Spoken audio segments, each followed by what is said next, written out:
গুৱাহাটীৰ দীপৰ বিল হৈছে এটা ৰামচাৰ সাইট। পিছে ইয়াক প্ৰিজাৰ্ভ কৰাৰ পৰিৱৰ্তে আৰু পলিউটহে কৰা হৈছে। গুৱাহাটী মহানগৰী ৱৰ্ল্ডৰ আটাইতকৈ বেছি পলিউটেড চিটিৰ ভিতৰত এখন। ইয়াৰ AQI অৰ্থাৎ এয়াৰ কোৱালিটি ইনডেক্স হৈছে 160+।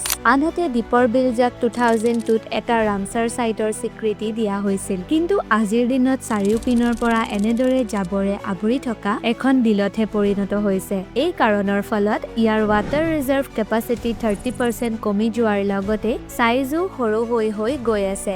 ইয়াৰ উপৰি বছৰীয়ালৈ অহা পৰিভ্ৰমী চৰাই আৰু ইয়াৰ সৈতে জড়িত 800ৰো অধিক মাছমৰীয়াৰ পৰিয়ালকো এই পলিউশ্যনে এফেক্ট কৰি আহিছে। ইয়াৰ সলিউশ্যন কি? কিয় চৰকাৰে একো পদক্ষেপ লোৱা নাই ইয়াৰ ওপৰত? এতিয়া যি অৱস্থা কেৱল চৰকাৰ নহয়, আমিও ইয়াৰ ওপৰত নিজে কিবা একশ্যন ল'ব লাগিব। কাৰণ পলিউশ্যন এই গতিৰে যদি চলি থাকে তেন্তে দীপৰ বিলৰ অৱস্থা অনাগত বছৰত আৰু শোচনীয় হ'ব। তোমাৰ মতে ইয়াৰ ওপৰত কেনে ধৰণৰ ব্যৱস্থা ল'ব পৰা যায় কমেন্ট সেকশ্যনত জনাবা। তেন্তে আজিকে শিকিলা।